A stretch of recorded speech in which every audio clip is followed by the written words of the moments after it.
Good morning, everyone, and welcome to Energy Hackathon 2024. And to some of you, welcome back, because yesterday we had the first day of the hackathon, and at least some of the faces I recognize who were here yesterday as well.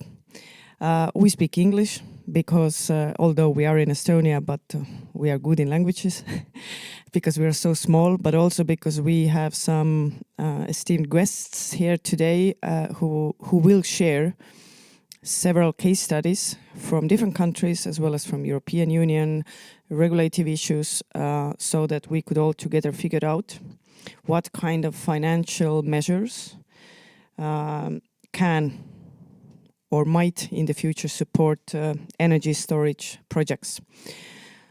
And well, that's about it. We talk about money today and storage. Let's try to find best solutions for Estonia. Also, welcome everyone who are watching us in YouTube or Facebook, or who are re-watching us maybe a year after, because what we are creating is long-term, of course. If anyone wants to ask questions, hand up and I will walk to you with a mic and you can ask your question. But I think it's time to start, because I see our first speaker is very anxious to speak. His name is Kasemets. He's the Secretary General of Ministry of Climate, and I'll give a word to him. Thanks a lot. I'm the traditional warm-up guy here in the morning, so I was here also yesterday, and I'm here again.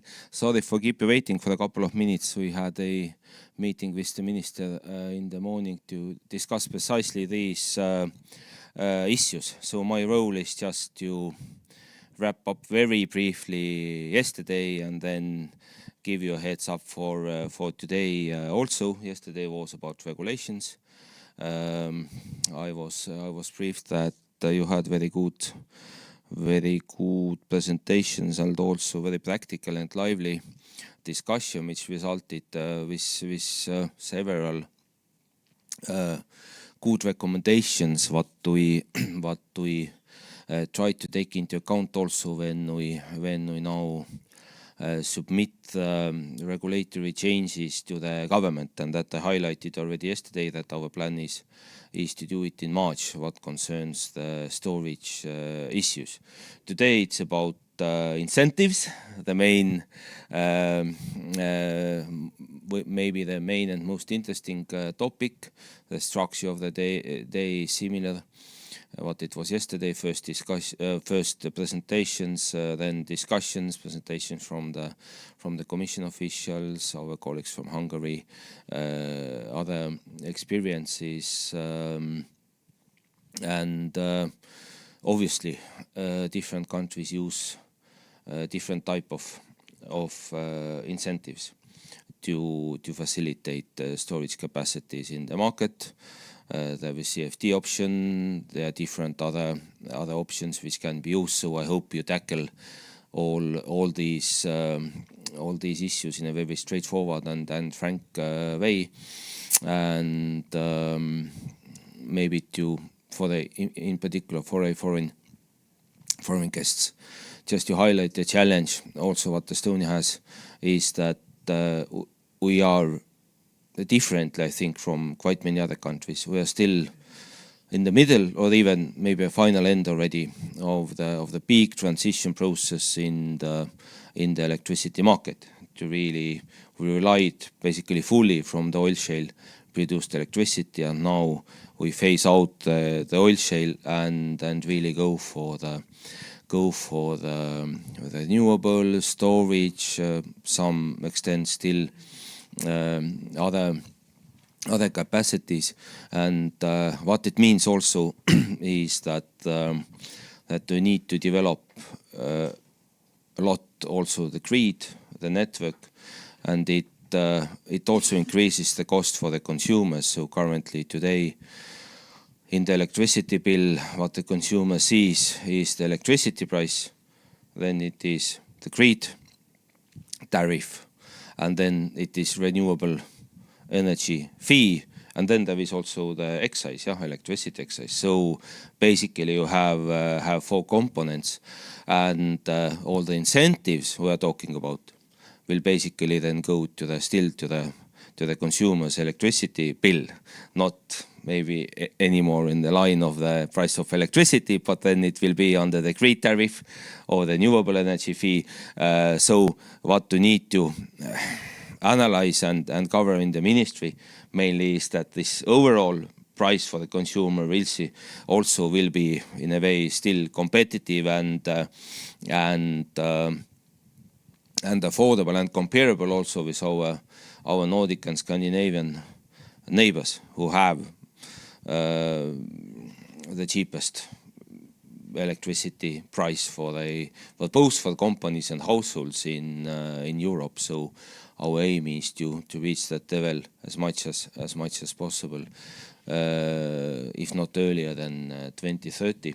Why I talked about it is that I think when you talk about incentives, when you talk about regulatory framework, then you need to take this Estonian specifics into account also. And to warm up today's discussions, I also highlight myself 2 ideas what we have discussed in the ministry, and what we are already quite certain that we could move forward with. One of these is that when we talk about storage, then to change the regulations in a way that the storage facilities really need to pay the grid tariff and renewable energy fee and electricity excise only to the volumes the storage facility consumes itself, not for the whole this kind of electricity which goes through the storage. So which would be today's situation in today's Estonian regulatory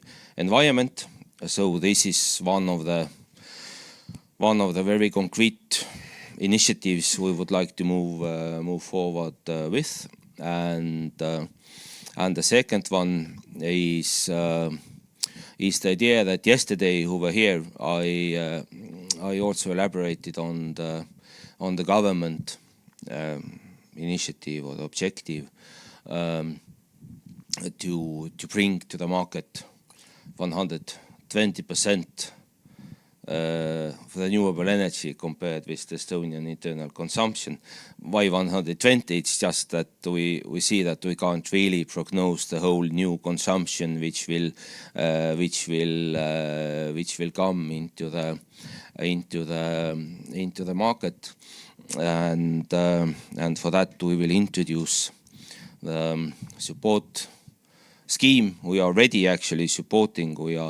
This week, hopefully, we will approve in the government this kind of one of the consecutive auction results we have done. But now we have in mind bigger auction. This one was for 650 gigawatt hours. Now we are talking about 6 terawatt hours auction, and why again this long explanation? So how it relates to storage. So the idea we have is that the government support is only paid for the electricity which is consumed in Estonia. So which would mean that this could be a very good incentive for different storage solutions, storage capacities, also for doing more PPAs in the market, direct contracts, but also triggering really the new this kind of production capacity. So this is just for warm up for you when you have these discussions on a practical level on what the government can do to really support the development of the storage capacities. So you feel free to elaborate on these 2 ideas also, and add from your side different additional options. And I hope you will have a very, very exciting day as was yesterday. Wish you all the best. And we will get then the practical results and consider it when we really change the regulations and design the support schemes. Thanks. Before I let you go, yes, that was a very energetic speech, thank you. But since you're here, I'll take the opportunity because maybe someone will have a question, because he's the one who will decide in the end what's going to happen, right? Do you have any questions? No? Small hint, we have a minister, you know. Oh, really? Yes, and the minister will decide. Well, you know, the advisor is always the one who puts the idea to the head of the ministers. But okay, let's let it be now. If no questions, then I'll let you go. All right. Have a good day. Okay, and I think I forgot to mention before that we will talk and discuss here for about 2.5 hours. We'll have a lunch break at 12:30, and then after lunch we'll continue with hackathon workshops, which is invite-based. But if anyone here is interested to join in, then just let us know. We'll figure it out if it's possible. But okay, our first speaker comes from European Union, as most of us here. But Birgitta Ots is working in European Commission in DG Competition and will share state aid conditions for energy storage. But also she will try to explain how to make this application process faster, because we all love European bureaucracy, right? So help us with that. Thank you.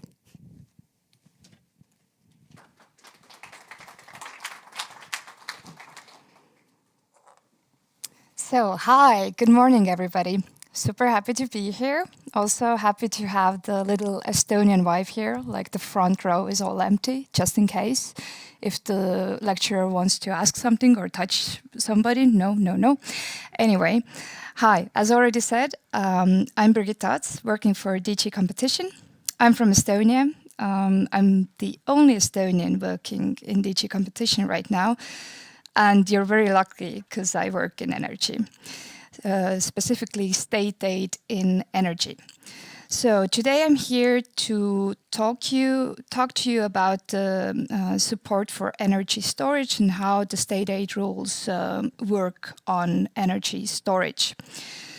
But I have the very heavy responsibility of basically presenting the most boring subject of energy storage. Like yesterday, you heard amazing presentations about case studies, whatever.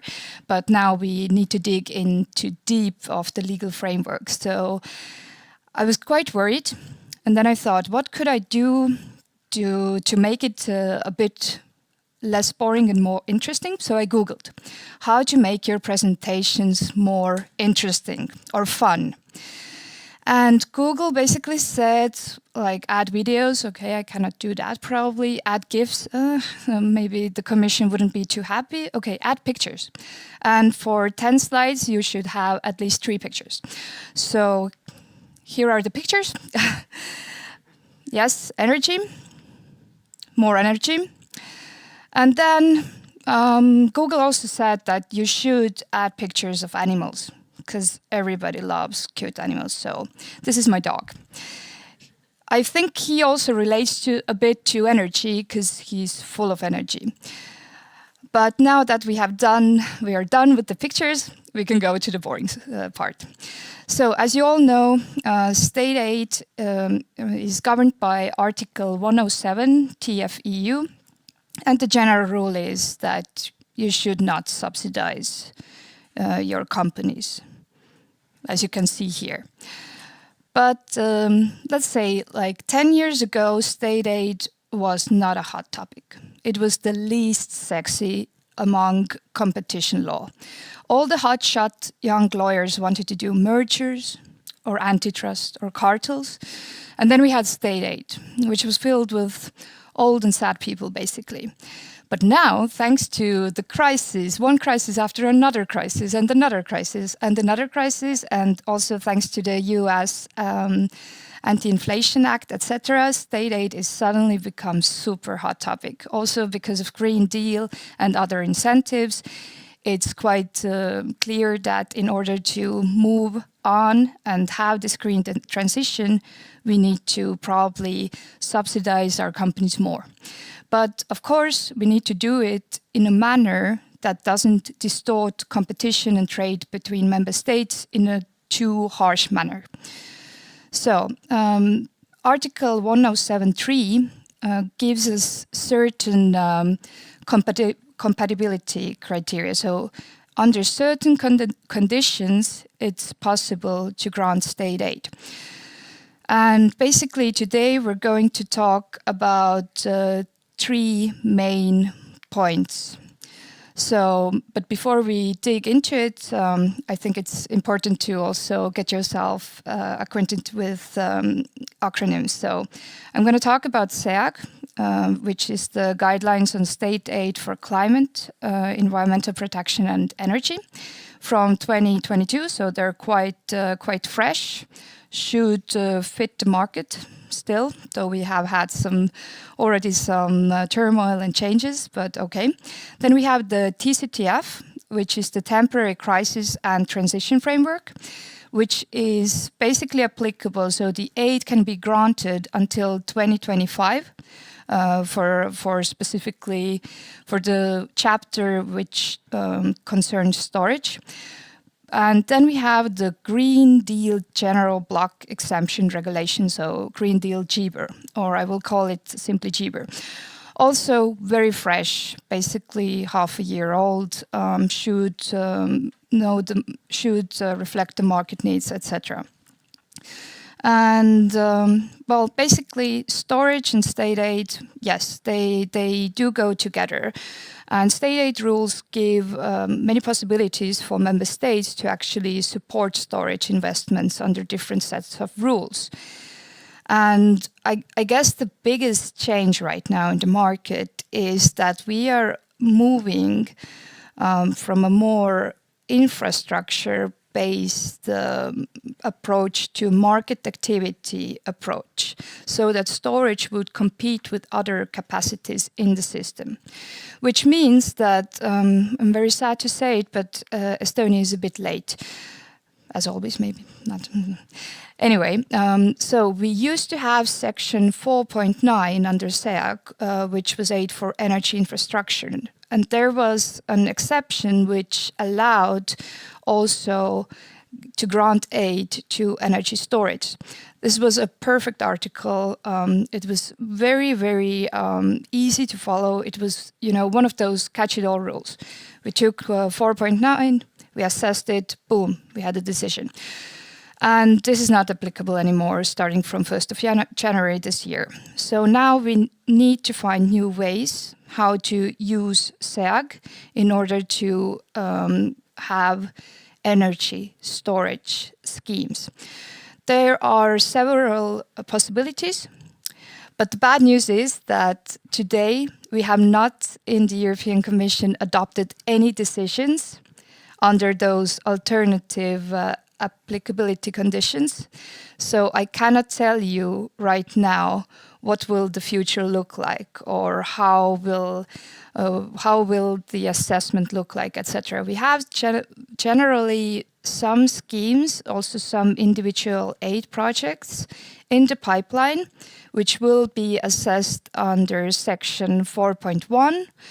Also, we have one for 4.8 and one for 4.3, which is aid for clean mobility.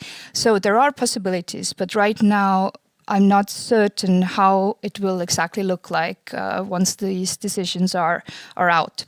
But also we have discussed in-house the possibility to use several compatibility sections all at once. So, for example, if you have a scheme which is a mix of, let's say, it's a mix of rest generation and storage, and maybe a bit of clean mobility, etc., maybe a bit of also security of supply, then probably these compatibility criteria could be mixed a bit and could be used in one decision. So basically, this should allow for more flexibility. And as an example, I have brought out section 4.1 SEAG, which will probably be the main compatibility basis for the assessment. So this is the aid for the reduction and removal of greenhouse gas emissions, including through support for renewable energy and energy efficiency. Long story short, this is basically our res section. And this also includes in its scope the energy storage. The logic is quite the same all over SEAG. So basically you need to compare factual and counterfactual scenario for necessity.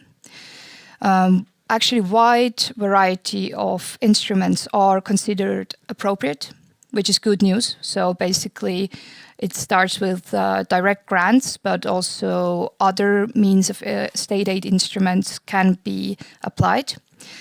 But now, I think it was also starting from July last year, public consultation obligation is applicable, which means that each member state, before filing for the notification to the Commission, needs to conduct a public consultation and an analysis based on this consultation. And one question which I received was derogation from competitive tender, whether it would be a possibility because Estonia considers itself very tiny market. I would say this derogation is very, very difficult to achieve. Definitely, we would prefer competitive tenders, especially if you consider the fact that it's not only Estonia who might be able to participate in these schemes, it's the whole EU. So I guess we do have actually enough market players to have a tender. Then the other one is TCTF, which has section 2.5. I would say if you want to do it fast and quite easy, this would be the maybe one of the best applicability bases. So basically, it does allow to support electricity and thermal storage. It allows both investment aid and operating aid. For investment aid, in terms of to achieve the 100% aid intensity, you need competitive bidding, but as an alternative, also 45% of total investment cost is possible. And for operating aid, of course, operating aid is considered the most distortive form of aid in the market. Therefore, two-way contracts for differences is the best option for that. And also energy regulators strike price assessment could be applicable. But what is important for the TCTF is that in terms of procedure with the Commission, this gets the priority basically. So if you come with a scheme, TCTF schemes are administratively assessed as priorities, so the decision should be quite fast, if everything is okay with the documents. But the thing is that aid can be granted only until end of 2025, and the storage capacity should be in operation within 36 months thereafter. So this is something to consider because SEAG, the previous compatibility basis goes on probably, I think, 10 years more, let's see. And then, of course, the most easiest of them all is cheaper. So this means that there is no state aid procedure officially at all. The member state is the one responsible for assessing whether state aid rules are followed. And this means that it only mandates the member state to file the scheme in the registry, basically. But of course, with COOBALT, the conditions are quite strict. As you can see here, investment aid for the promotion of energy from renewable sources would be the probable applicability basis for storage. And it can be tricky because COOBALT is strict, because we need very specific safe harbor conditions to assure that the trade and competition is not affected too much. And also the same as it was with SEAG, with COOBALT, there are various articles possible, and probably a mix of legal bases could be applicable as well. So, and the last part is the state aid procedure, how to make it fast and easy.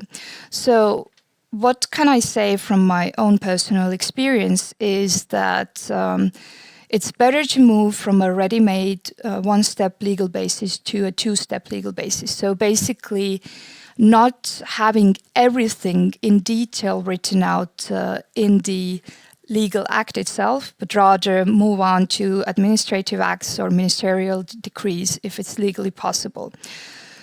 And of course, the other point is that if you want it fast and easy, you should come with an almost ready design.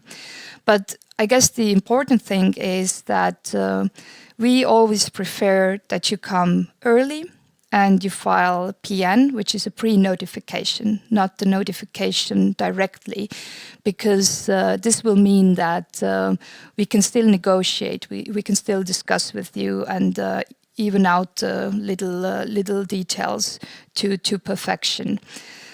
And also ask us for a draft submission form if it's not already published. Because this will make our life a lot easier and assessment a lot easier. And of course, it's important to follow the rules of the guidelines because each derogation will mean additional negotiations, so ping-pong play back and forth with the Commission, which I guess you all know can take a bit long time. And lastly, I would say the hierarchy is that choose COOBALT if it's very urgent. Choose TCTF if it's urgent, but the sums are larger. And SEAG would probably be the last resort in sense of the speed of the procedure in practice. Of course, no case is the same. So it depends highly on the case, the quality of the documents submitted, etc. But yeah. Thank you.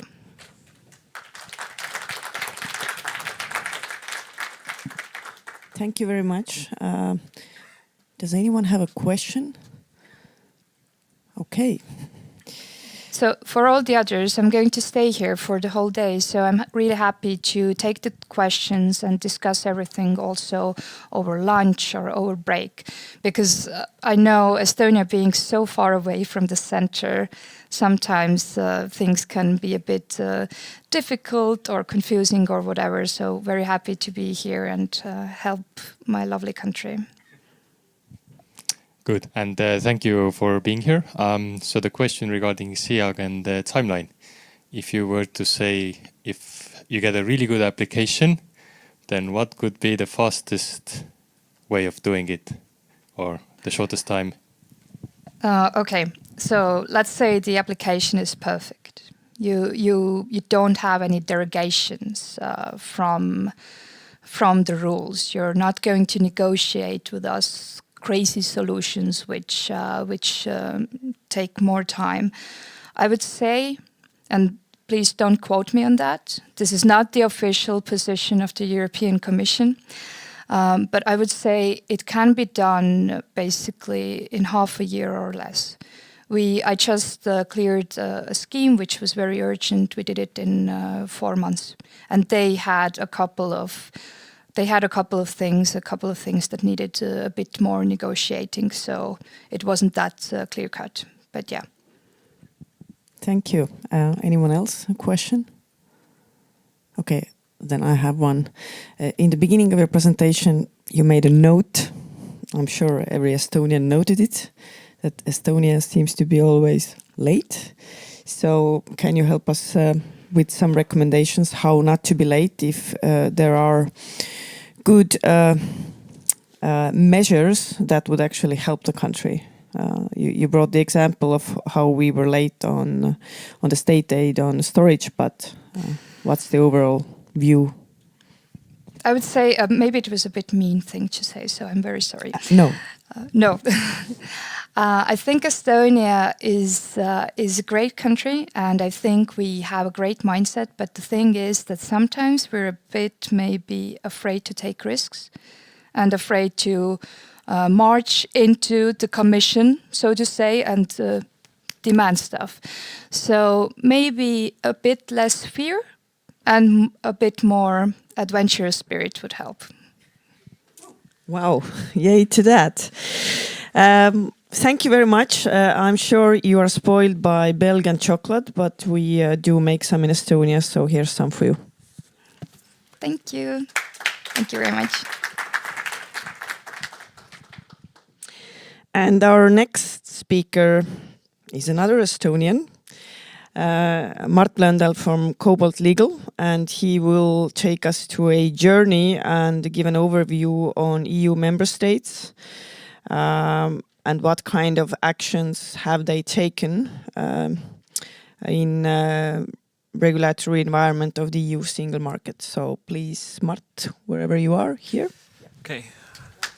Yep, I have. Okay, I think I know how to use this. Right, so I was here yesterday, but for those who haven't met me or heard of me, then my name is Mart Blöndal. I'm an attorney, which is extremely boring, but I am the head of state aid in COOBALT, so that's at least something. In this case, and according to Birgitta, it's a very sexy field, so I feel this maybe rubs off on me as well.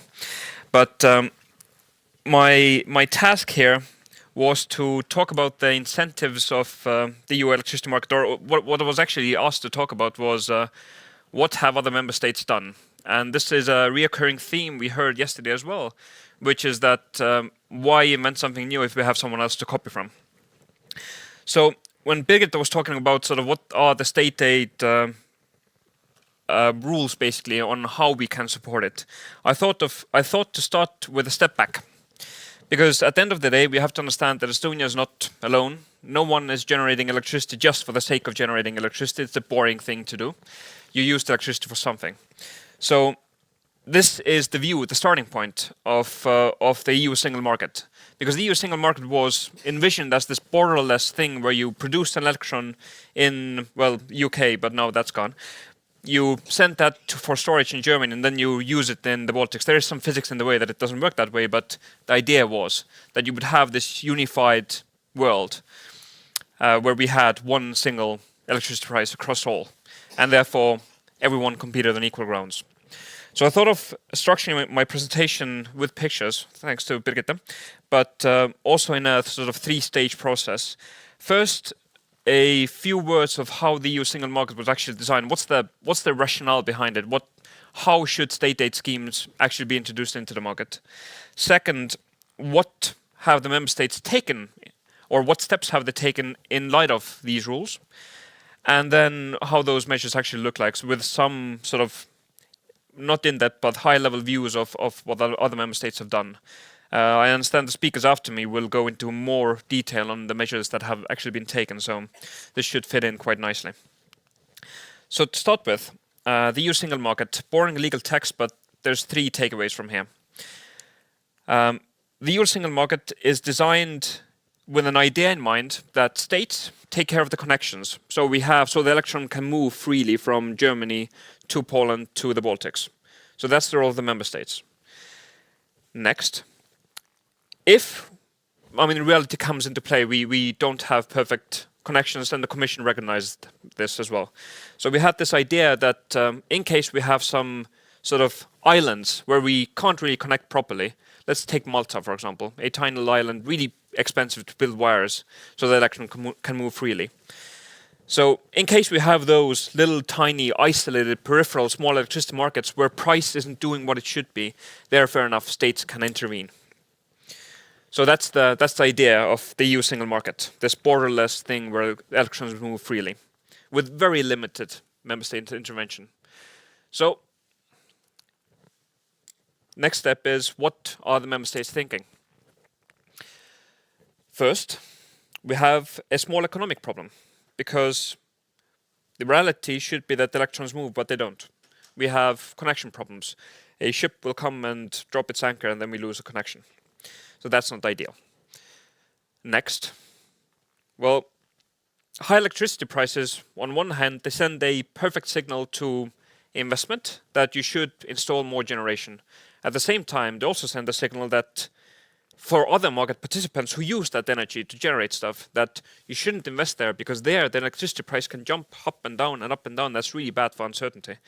You wouldn't invest in a place where you don't know whether you have power or not. So that creates an economic problem. And then there's a political problem. High electricity prices have not known to be very good for voters. They have normally a relatively bad influence on the popularity of a political party. So that's the second problem.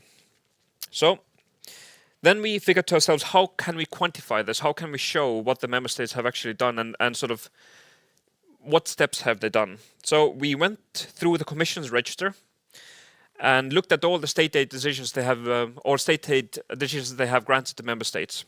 I have already told to Birgitta that I genuinely dislike the Commission's register. They have improved it, but it's still horrible. I see her nodding. Perfect. We are in agreement. Anyway, so we in the first stage we mapped a number of member states that have taken state aid measures in between 2010 and 2020 when it comes to storage. I don't mean small scale storage, but actual proper sort of fully fledged storage. I should say that initially we just put just storage, but then the map looked rather empty, so we added a few more. And these are, for example, Poland and the UK were really capacity mechanisms, so it's storage and something else can also participate. But I mean, let's think of this for a second, that it should have been a sort of a case-by-case, very limited approach by the member states where a state aid decision for storage is granted, really where you have connecting problems. Apparently that includes Germany. So that's the first flag that something is wrong. So then we figured, what if we've had a number of crises now? So what has happened in the last 3 years? Well, this is the map. Well, now let's think of this for a second in the light of what the EU sort of single market design was supposed to be. It was supposed to be this borderless. Well, it seems to be borderless now, but in the wrong way. State aid measures should have been for places that are in an island where electricity prices and the market doesn't function properly. That apparently now includes pretty much all of Europe.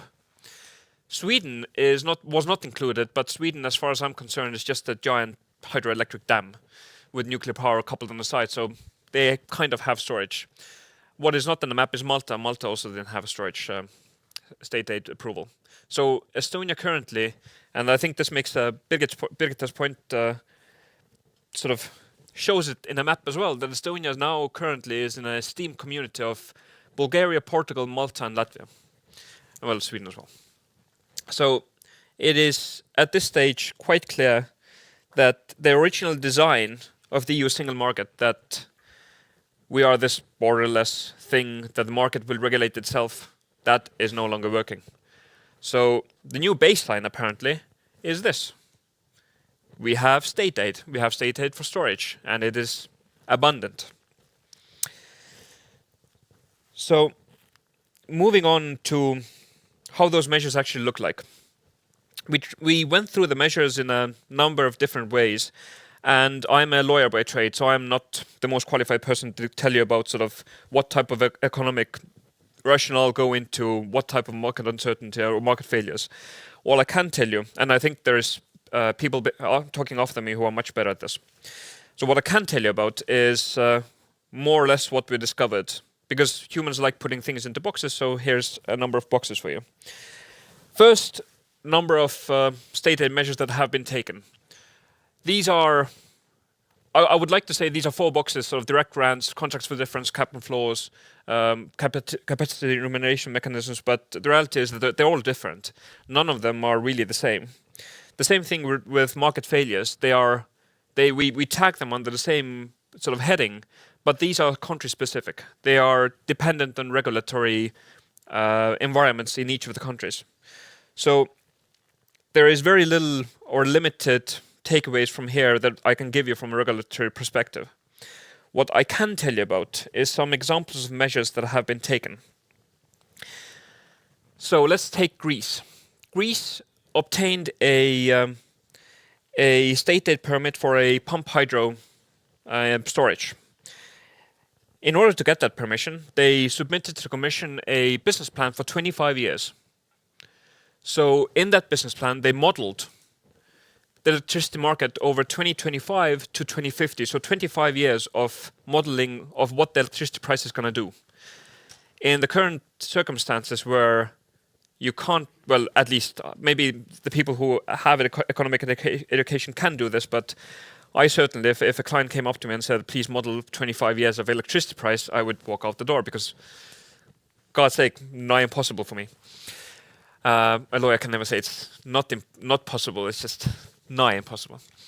But anyways, so what did they do? They identified for background, the total price for this pump hydro was somewhere in the ballpark of 750 million, so almost $1 billion.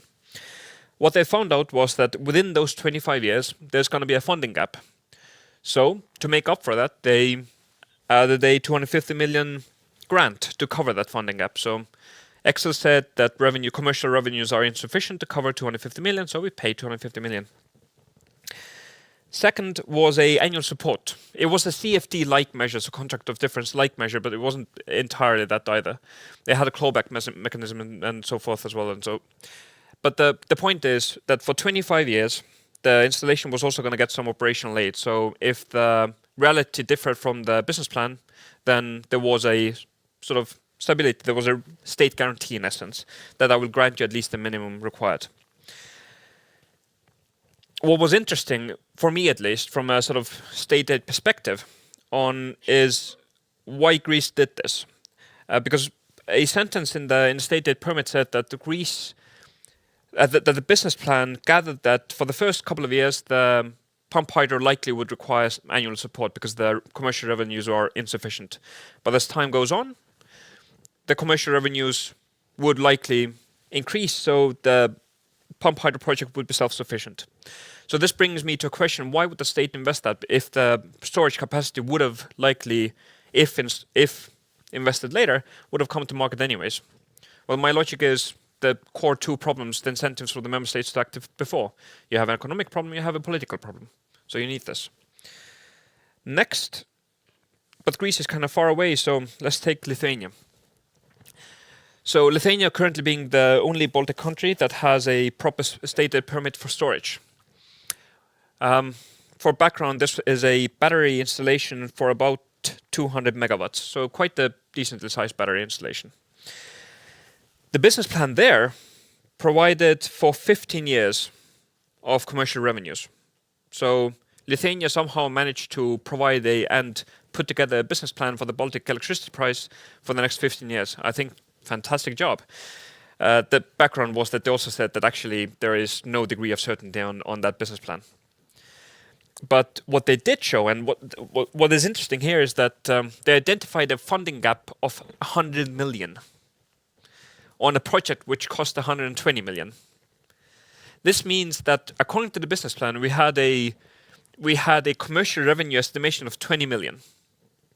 And this raises a question for me, because in a normal commercial environment, or in a normal environment where the price goes up, you invest. So if there's value to be had, that value there should be some price tag added to that value. Now, why would a state invest? The state invests if it considers there to be value for the public in general. So here we have a funding gap of 100 million. So this leads me to a sort of a hypothesis that we have a situation for storage in Lithuania where the commercial revenues are only 20 million, but the actual value that the state considers that the storage will add is 100 million. So first, there's clearly a market problem here, because clearly the market isn't valuing the value of storage, and Lithuania has found that and has presented that commission. I should say as well, like with Greece, then Lithuania also had the third-party expert audit all of this and presented to commission. So this was actually sort of proper shown with numbers stuff. So let's move on. Poland. I had, and I see my time is running out, but I added Poland in here.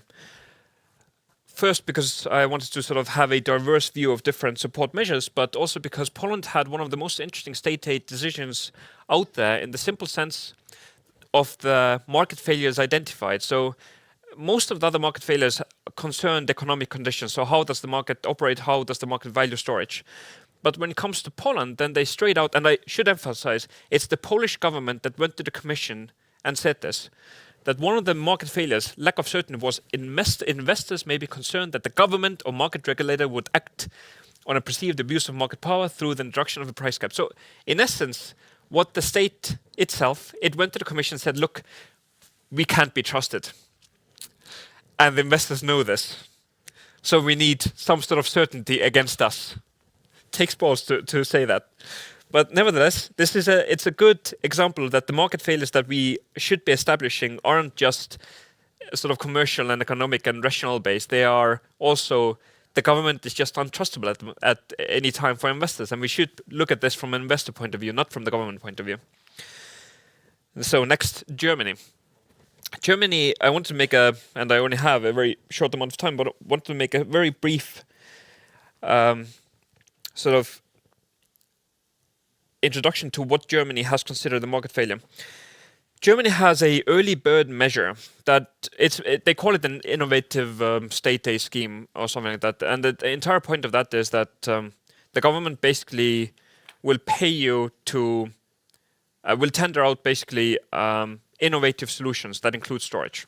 So you have to either combine renewable generation with storage, you have to combine several renewable energy generations with storage again, and so forth. So, but what is interesting here is that you have a government now that, and the background is that this measure is not the most cost-effective way. It's not the best measure out there, but the entire intention there was to get the market to innovate.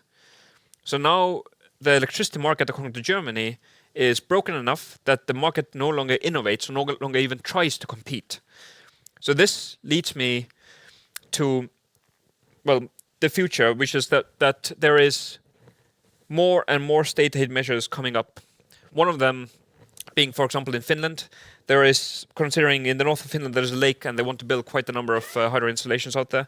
There is a French scheme that just recently got state aid approval. There is a Italian scheme that just got 17.7 billion state aid for essential storage. We have Britain investing in pumped hydro as well. And so what's the takeaway here? First, from the viewpoint of the EU electricity single market, we should have had a sort of minimal incentive. That is gone. So now the current reality is that most of Europe is blue and we have support measures for storage. Estonia doesn't have any. I want to contrast this. I know I'm out of time, but Annika hasn't looked at me angry yet. So I want to contrast this with the idea that the EU is currently working on a new solution of how to tackle the storage market and how to regulate the electricity market. But we have to understand this from an Estonian point of view, that this is fixing the current fields of battle. So this is as profitable for us as it is Ukraine and Russia currently just fixing the sort of battle lines. It's a loss because everyone else has already done something. And now there's plans for new regulation that would sort of harmonize the situation, but it harmonizes the situation at the point of view that where Estonia is left behind, so we have to hurry when we want to do something.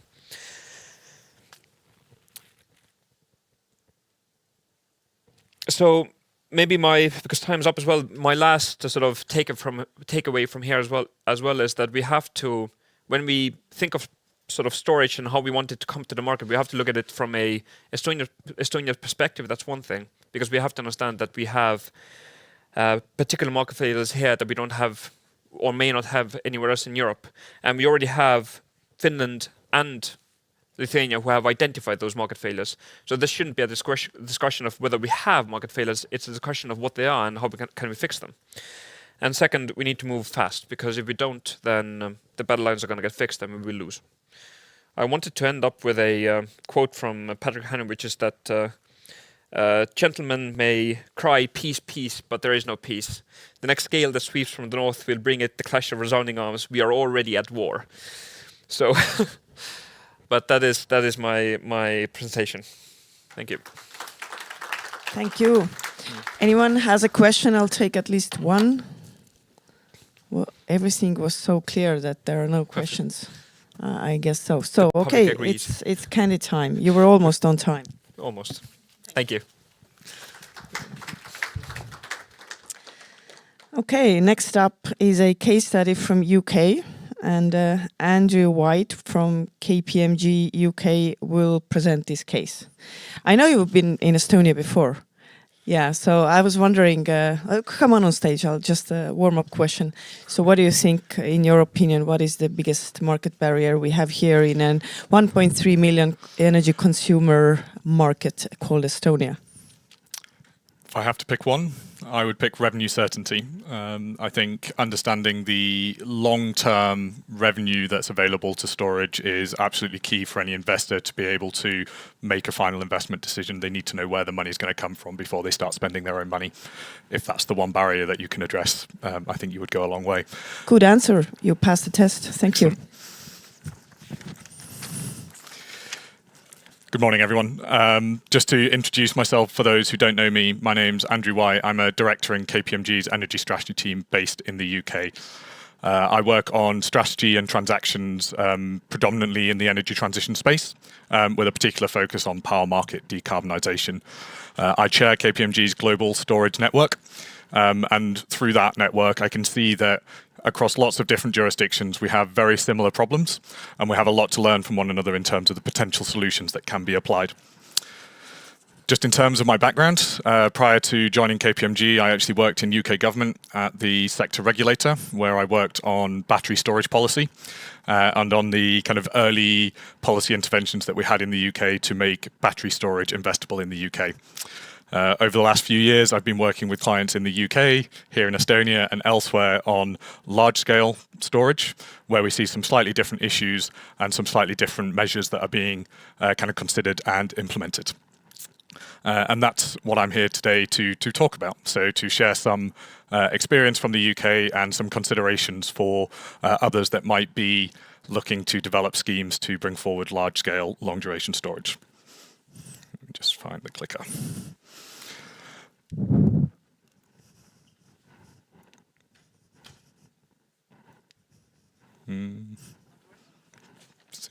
There we go. Okay, so I think Mart actually covered the points that I want to talk about here really well already, which is to consider the variety of different barriers that exist for energy storage, and particularly large-scale energy storage, and also to think about the different types of mechanisms that are available and that have been applied to bring them forward. The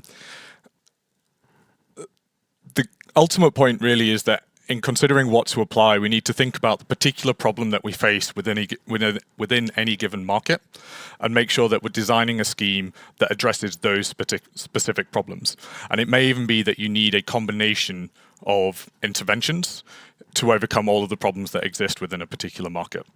So there isn't sort of a one-size-fits-all solution. There isn't a lift and shift, copy everything that's been done somewhere else solution. You really need to start with what is the system need, what is the particular barrier that we face in this jurisdiction, and what is the best way for us to overcome it given our specific circumstances. To maybe just dwell on a couple of examples, and as I say, Mart's already discussed these in quite some detail, so I won't repeat all ground, but I very carefully call these barriers to the development of storage rather than market failures. Market failures is a kind of a term that gets used quite a lot in this type of discussion. But I guess any of the economists in the room would look at the things that I've listed there and sort of think, well, I can think of lots of examples where the market has solved these problems. individually they may not be actual barriers to investment. But what we see when we think about energy storage, and particularly large-scale energy storage, is that multiple of these barriers exist at once. And they exist in such a manner that even where there is a really strong needs case for assets to be brought forward, that investment just simply cannot be made because the market cannot carry that type of risk. And that's where we find ourselves looking at different types of intervention. So if we think about pumped hydro and schemes that have very high capex, long build times in markets that have volatile revenues that can't be secured, I'm ticking maybe 4, possibly even 5 of the barriers that we see there. And this is why we see that long duration storage really struggles to make investment. So then we can look at, well, what are the different types of intervention that are available? What have people done elsewhere for storage or other types of technology? And I've listed a few over on the right-hand side of this slide. And again, I think the list is pretty similar to one we've seen already. What we have is things like contracts for difference, where the asset gets a price per megawatt hour for everything that it produces. We have things like cap and floor, which guarantee a minimum revenue, but also place a cap on that revenue to ensure that customers get a payback should there be kind of excess profit to the asset. We have regulated asset-based models. This has been used in places like the UK for funding nuclear, for example. This basically just guarantees a set level of annual revenue to the asset to ensure that it's there to provide baseload. We have capacity remuneration mechanisms. I think these are pretty common across Europe, tend to be technology neutral and pay £1 per megawatt or €1 per megawatt rather, just to be available to the system to ensure system resilience. And we have grant funding, like we saw in some of the examples there, where funding is put in to cover a missing money problem. As we kind of go through this list, we need to think about, well, what are the incentives that are on the holders of these schemes? And do those incentives actually match up to the market failures that we see and the operational profile that we need? My contention would be that things like the regulated asset base and the capacity market, which pay assets just to be there, don't necessarily provide the right incentives for storage, where the system need for storage is that it should be deployed in lots of different ways to do all of the things that we talked about yesterday in terms of avoiding transmission costs, helping to shift peak prices, helping to maintain system resilience. There's lots of different things that it needs to do other than just simply be there when there's a system shortage. So some of these schemes, in our view, are not providing the right incentives to really maximize the benefits of storage.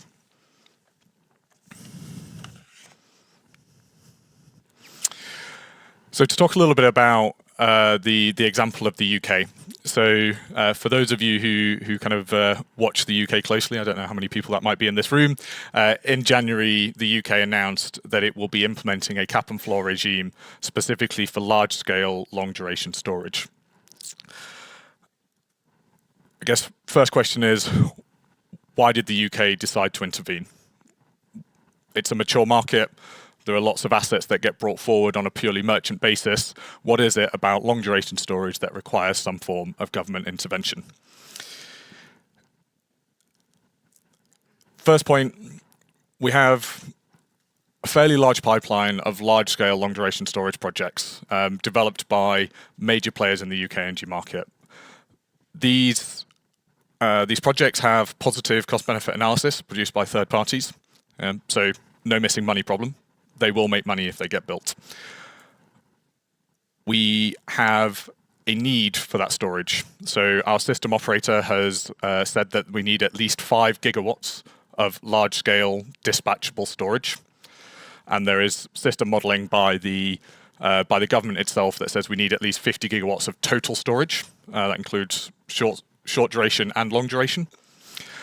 And yet what we see consistently in the market is batteries of around 2 hours can be built without specific support, but these larger scale projects are simply not being built. One of the things that we're seeing on our system is rapidly increasing system operation costs. So we have longer and longer periods of high wind output and low demand, where that wind power has nowhere to go. So the system operator is paying the generators to stop. We're losing renewable energy and we're paying money to do that. We also have long periods the other way around, where we have very high demand and low wind. And so then we're paying gas peaking plant to turn up, we're paying a high gas price in order to meet that peak demand. Just to put that into context, our balancing costs have risen from just under £1 billion to just short of £3 billion a year in the last 3 years. So more or less 3 times. This is a really big problem for us. So this is why we have a need to intervene. Clear system need, clear system cost, yet somehow the market and the big market players can't make the final investment decisions because there is not enough revenue certainty. So why a cap and floor? Point number 1 on why a cap and floor is that a cap and floor regime doesn't provide remuneration for a specific service. It doesn't pay you for your capacity just to sit there.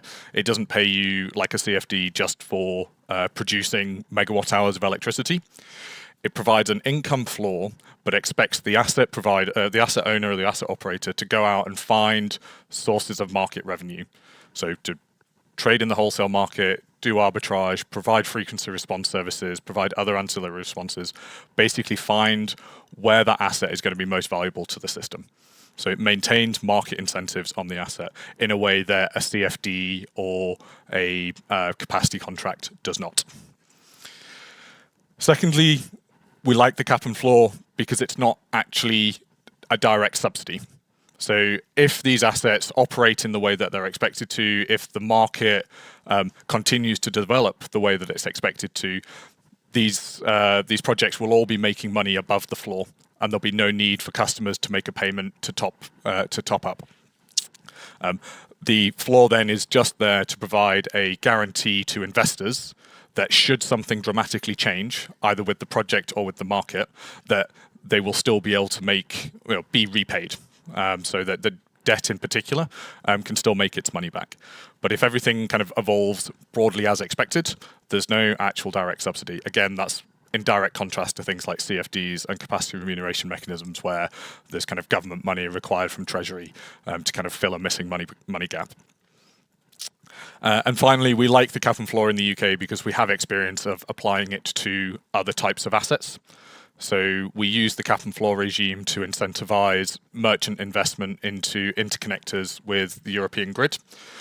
Since the cap and floor was first introduced for interconnectors, our capacity to the European grid has increased, I think, around 8-fold.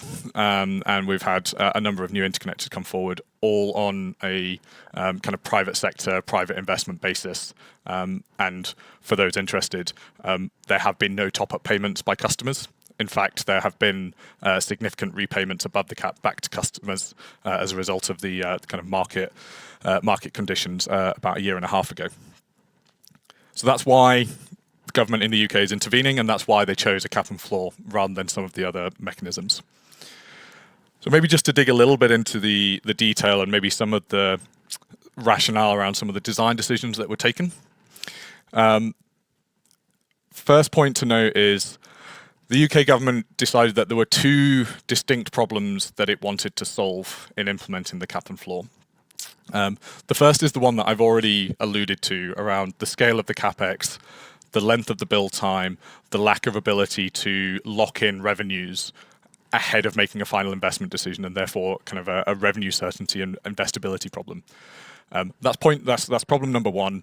And problem number 2 is kind of technology risk. There are lots of projects that are in the development phase in the UK that we think have benefit to the UK system, but which are relying on technologies which are not yet fully mature. So things like vanadium flow or compressed air or liquid air for that matter. These are technologies that we think have value in the future system, but aren't yet at a fully investable stage. And when you combine that with revenue volatility, revenue uncertainty, again, really suffering from a kind of insurmountable barrier for the market to fund. These are 2 quite different problems and quite difficult to combine into a single scheme. So what the UK government has decided to do is establish 2 strands or 2 streams of the cap and floor regime. One for established technologies like pumped hydro storage, and one for the novel or less mature technologies. There will be slightly different technical requirements and technical thresholds that they need to meet in order to be eligible. And I've put a couple of them there just in terms of the minimum power capacity. But the intention is that the UK government is capturing a range of different technologies, but also recognising it's solving two different problems at the same time, and therefore assessing the projects in separate strands. Running short on time, so I'll speed up. It's important to recognise that because those are the two problems that the UK government decided it was trying to solve, there are certain technologies that are excluded from this scheme, particularly lithium-ion. So the context in the UK is that lithium-ion batteries are already deploying at scale, and we have a strong pipeline of new projects coming forward on the basis that we have investors who are comfortable with the risk profile that is associated with battery storage. And whilst many of the aspects of the business model of battery storage are similar to the larger scale projects, they don't have the same issues around length of build time or scale of capex, which actually makes it then easier for the market to finance them. So just moving on to my last slide to kind of maybe leave you with some considerations that we believe need to be taken into account when thinking about any kind of intervention for energy storage, but it could equally apply to other types of assets as well. First and foremost is thinking about what is going to make the scheme bankable. I think sometimes there's a risk that as policymakers and economists, we sit there and we think about supply side, demand side, we think about incentives on operators, and we kind of forget somebody has to finance this off the back end. So there's a whole series of risks that need to be accounted for and allocated, and it needs to be decided who's going to carry that risk. Is it going to be the developer? Is it going to be government underwriting the risk? Or is that a risk that's going to have to sit with the financiers? So thinking about bankability, thinking about how we make sure that the scheme actually provides the level of certainty to the investors in the given asset is absolutely paramount. I've mentioned there as well, basically the kind of the allocation of risk and the bankability go hand in hand. I'm going to jump to number 4 and talk about providing confidence that, actually number 4 and 5 together, providing confidence to all parties and all investors that the allocation of the scheme is going to be fair and that what is promised through the scheme is going to be delivered in a transparent way. It takes time and money and a lot of effort, as many in this room will know, to develop these types of projects. So if the rules are not clear, if there is a risk that you will develop your project and make your application and then for reasons that you couldn't have known, you're not going to be eligible, it is a huge disincentive for these projects to actually be developed. So it's really important that when the schemes are designed, that there's really clear rules for how you will access them and really transparent and open criteria for how people can apply and participate in them. And then just my final point is it's really important that these schemes are co-developed between government, industry and the finance community. This is the only way that you can make sure that the needs of consumers, policy objectives, but also the needs of financiers, bankability and the developers themselves can be met all within one regime. The biggest risk that we see with many of these regimes is that they're designed in isolation and then when they're brought to the market, they're seen as unbankable or uninvestable. That's it. Thank you very much. Thank you, Andrew, for a very clear presentation. I wonder if there are any questions as well, although it was very clear. I think, at least to me. Well, yeah, I guess it applies to us all. Thank you very much. My pleasure. Thank you very much.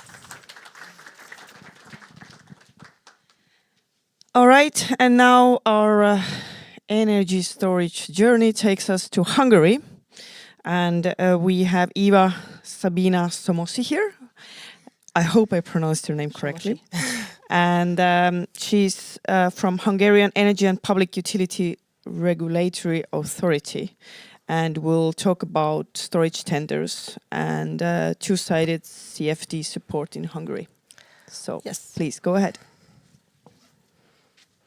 Hello again, I am Eva Somossy and I will talk about fresh and new storage support. How can I start?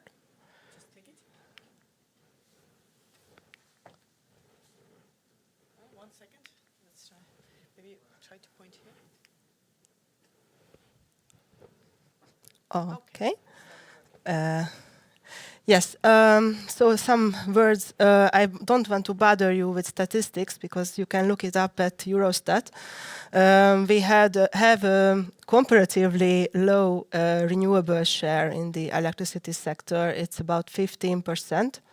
So it's not comparable to the share of Estonia, and the targets are also low for 2030. It's 31% in electricity, but PV is a very upcoming renewable electricity source. We have about 5.5 gigawatts of PV capacities in the end of 2023. And it's also big PV and household-sized ones. And many are in the pipeline. 5 gigawatts are in the pipeline, big PV projects. And according to the estimations of the TSO, we will have over 13 gigawatts of PV capacities in 2030. And just to see what proportion of that is supported, we support renewable electricity production with feed-in tariffs and green premiums, and about half of the PV capacities are supported now. But see, 2030, it will be on the market. So they do not need support anymore. So what is the new focus? Now, the new focus is system integration of PV. So we don't need feed-in tariffs or green premiums. There have been tenders, and they were very successful, so we have experience with two-sided CFDs. But now the new focus is on storage. And also we need a stronger electricity network, because in the end of 2022, the government realized that there are so much household-sized PV appliances that they cause problems in the network, and they put a ban on the feed-in. And yes, these restrictions have been lifted, but for utility scale PV, the network connection is not so fast now, and it implies also higher costs for them. So we need stronger networks. And the wholesale market produces very volatile and sometimes negative prices. So that's also a problem to solve. We have also a scarcity of flexible capacities. There are about 20 megawatts of storage capacities now, and we need 1 gigawatt until 2030, so there is a huge need of storage. And because of the flexible capacities are scarce, the TSO has high costs to procure this balancing capacity and energy. And so the network charges are also rising, which are faced by non-household customers in Hungary, because household customers have universal service prices. So it's not market price, but the non-household, mainly industrial consumers, face higher electricity prices, and that's a competition problem. And energy storage can be a part of that solution. So we introduced a support scheme, which I will be talking about. It's a storage tender. It was notified to the Commission and approved last year by the Commission, and now you can apply for it. So we expect that there will be higher gains from that support scheme than the costs that this support will imply. So let's see an overview of the support scheme. It has, as the Commission already said, you can make a combined support when you notify to the Commission. I don't know if it's under TCTF, but the Commission has approved it last year that we can give investment support and revenue compensation. So it's a combined one. You cannot apply for one or another. You have to apply for both. And the investment support is fixed. I don't bother you with numbers, you can see it on the screen, but it's a maximum of 45% of the eligible investment cost. The revenue compensation is a two-way CFD. So we have worked as a regulator on the benchmark model for the revenue calculation, because the revenue compensation is calculated as follows. You can see the investor makes a bid on the tender. This is the required net revenue, and of that the TSO deducts the benchmark net revenue, which is calculated by the regulator, us. And it gets compensation if he acts as the benchmark and the benchmark is lower than the required net revenue. Then he gets the difference as support. But if he acts like the benchmark and it's higher, the benchmark net revenue is higher than the bid, so he can earn more money, then he pays it back to the TSO. Yes, it is corrected with state of health. I don't bother you with that, but I will have another slide with that. So let's move on to the funding. Sorry, my mouth gets always dry. So we have the investment support part financed by the Recovery and Resilience Fund. And the revenue compensation part is financed by a support account handled by the TSO. This is paid by, as I said, non-household customers in their electricity bills, mainly industrial customers. Who will be responsible for what tasks? So the government will organize and manage the storage tenders. You can apply for it from the 15th of January. And it will also monitor the storage facilities. The regulator, we determined the methodology for the benchmark revenue calculation. You can see it in our decree. And we will update regularly the methodology and also monitor storage facilities. And the TSO will administer the storage support account. And it is very important that these storage facilities have to be active on the balancing markets. So the TSO has to give an AFRR accreditation to the storage facility. So a very, very short overview of our task. So we made a very wide market consultation with many rounds. So I'm very happy that the 6 points of the UK, I think some of them are applicable to our storage scheme, that it was a wide public consultation with different stakeholders in the sector. And yes, the net revenue calculation can be found in our decree. And we take into account the revenues from wholesale and balancing markets activities. And these are net revenues. I would like to highlight that we deduct fixed costs of charging. You can see the fixed and capacity-based distribution fees for medium voltage connection. And you can act like you wish. You don't have to act like the benchmark, but if you act like the benchmark, you will come to your money, how I say. You can follow the benchmark, and then you can be happy that your investment will return. The wholesale market benchmark revenue is very, very complicated. That's why I put it in the first half of my presentation. So we assume one storage cycle with 2 hours of charging, discharging, and we calculated like this formula. I don't know if we have time to go through, but you can see that we take into account the daily wholesale selling price. It's an average. And also the daily wholesale buying price. We have a HUPEX power market, and it's very, very liquid now. We have also day ahead, hourly, so it's a liquid market. And the 4 lowest hour and the 4 highest hourly prices are taken into account and multiplied with discharged and charged energy. And here you can see how we calculate the discharged energy and the charged energy. These are assumptions which have been consulted with market participants, so they are reliable. That these are reliable numbers.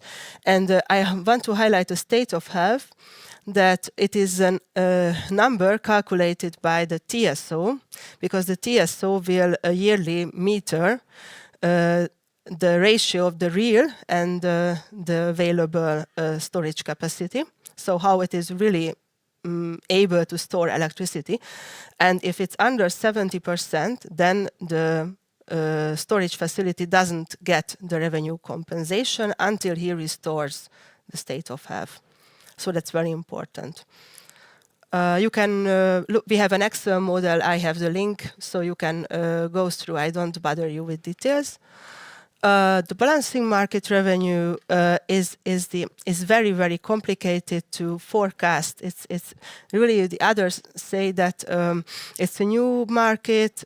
We have FCR, AFRR, we have MFRR, but we counted with the AFRR balancing market, that they will be active there, and with hourly and shorter period products.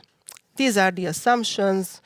Depending on the liquidity of the intraday market, they make bids for 10 to 20 hours a day, 50% upward, downward balancing capacity bids. We take into account also a success factor, but I don't want to go into very detail. And we have a capacity market income, so he offers the balancing capacity, but it's not really realizing yet, but he offers it, then he receives income from the upward regulation, capacity allocation, and from the downward. And we have this daily average upward and downward capacity fees, which we calculate with. Okay, it's boring, I see you are sleeping. Okay, and it's very important that it's hard to calculate the profit of the real balancing energy market, what you get from the balancing energy market. So we assume that there is no profit, so that your income is equal to the variable charging costs. In Lisbon, I had this presentation, and somebody at TSO asked, "Why is it?" And that's the case, that we do not know beforehand what profit he will make. So we favor investors with that you can make profit and then get a higher profit than the benchmark, because if you get a higher profit than the benchmark, it's not retained by the TSO. It's only the difference between the benchmark, what you bid on in the tender, and the benchmark. So if you act as you have more profit than the benchmark, it's not retained by the TSO. So very, very shortly, we will update it regularly and follow the bidding patterns, their activation, and the first review will be in 2027, because this revenue compensation period will start in 2026. Until then, they have to build the storage facilities. There will be extraordinary reviews. You can see here in what cases. We will regularly monitor the real revenues and costs, and if deviates more than 20%, then we will make a review, or if on the request of project owners. So very shortly about the general rules, all storage technologies will be eligible. The project have to be located in Hungary. At least 2 hours of storage have to be provided, so 2 megawatt-hour per megawatt. If you provide 4 hours, you can do it, but you won't get more remuneration. At least 0.5 megawatt storage capacity has to be built by each project, and you have to be operate at least 10 years. It's very important that for the physical completion, you have to acquire the AFRR accreditation from the TSO for the balancing market operation. And the project has to be completed by 2026 April. Very, very shortly, because I have only 5 minutes, but the takeaway of that slide is that you shouldn't hand in another grid connection offer to the TSO, DSO.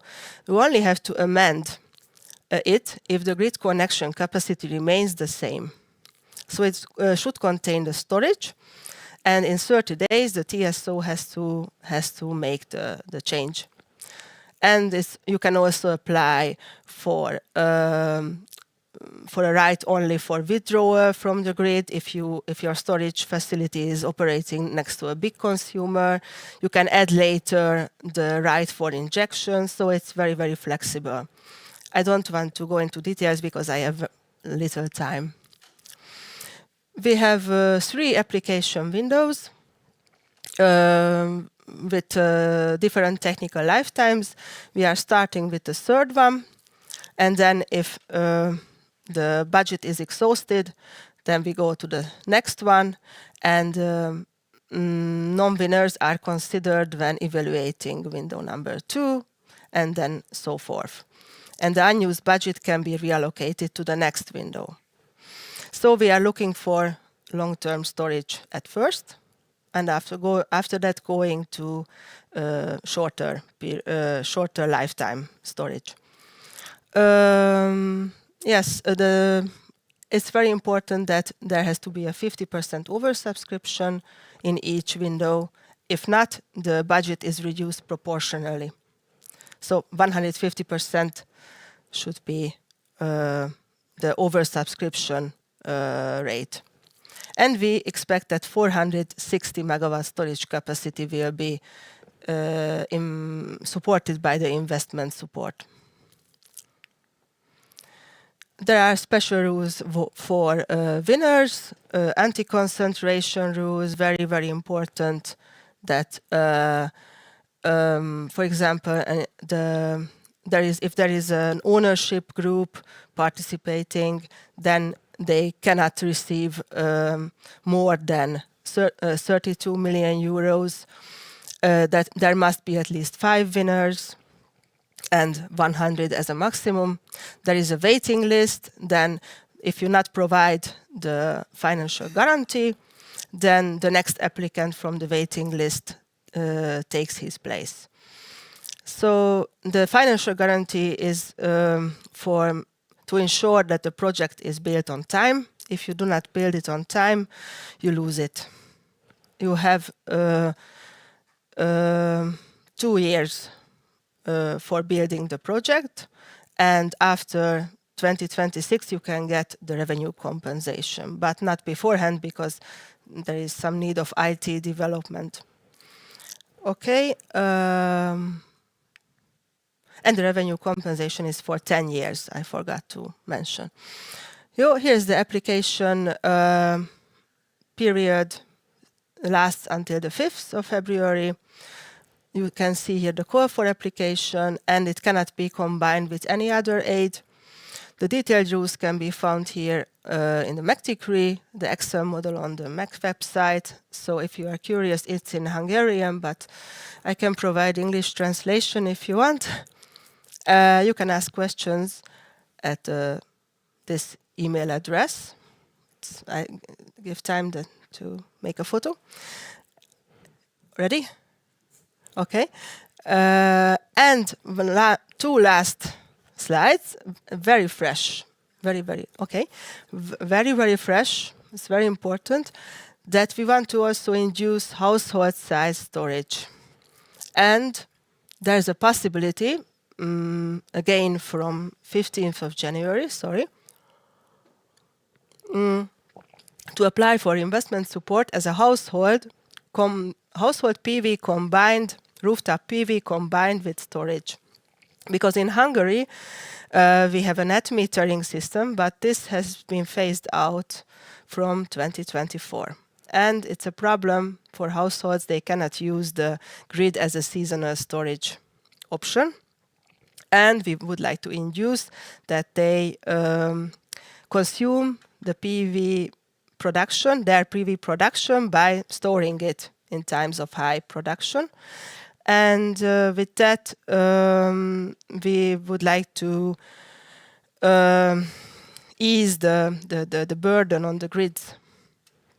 And you can see here, it's maximum 66% aid intensity, and you have to build 4 to 5 kilowatt of inverter and a storage of 7.5 to 10 kilowatt hours. And very fresh also from January, corporate tax relief for storage investments. So it's very, very funny that we are front runners in such things, because I am also saying, like Estonia, that Hungary is always lagging behind, but I don't know if there is such a relief elsewhere. Don't know if it will work. So in case you make an investment in the power storage facility, you can request a corporate tax reduction with a maximum of 30%. In case of small enterprises, even 50% of the tax, of the present value of the investment cost. So the investment value multiplied by 0.3, and this is the reduction. And this can be maximum 30 million euros. The electronic request can be made. I'm very astonished, because Hungary is not so much electronic like Estonia, but yes, and yes, here you can see the other special requests, very important. At least 75% of the power stored in the facility should come from a renewable power plant, which is connected to the public grid at the same connection point as the storage facility. So I think this is renewable power should be stored. That's the criteria.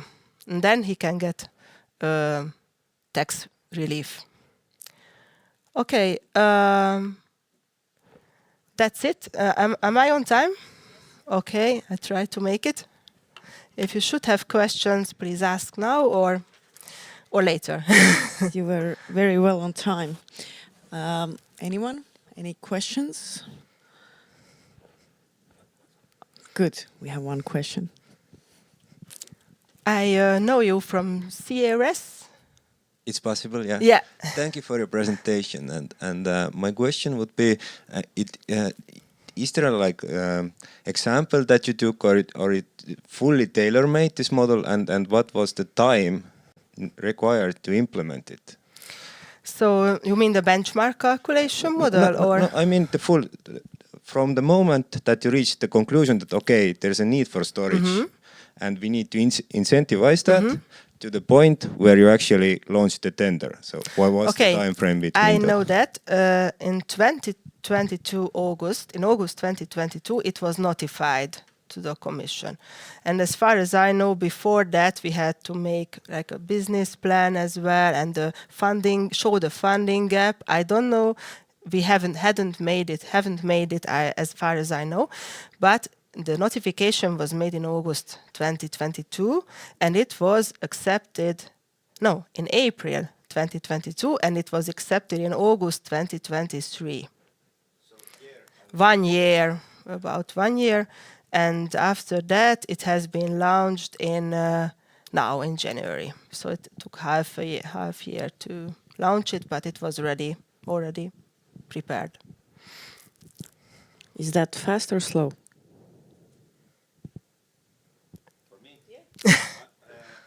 I think for this scheme it's quite fast. So for this scheme it's quite fast, but maybe considering that the storage need is evident, then the later we start, the faster it should be. So this is maybe my view on that. Okay, and Estonia is so much smaller, so we can make it in a few months, right? I hope. Okay, any more questions? Okay. Okay, one more. Okay. Yeah, thank you from my side as well. I would ask it from another perspective. When I trying to digest what you were explaining and saying about the mechanism, trying to digest, still digesting, not sure if I'm there yet, then do I get the correct impression that this was mainly to help the network, the system operator? No. Not so much like really long, like shifting energy from one day, let's say from Monday to Tuesday or from Monday to Wednesday, not to really invite this? Indirectly, because we had another tender beforehand for TSO, DSO, net. So for storage devices on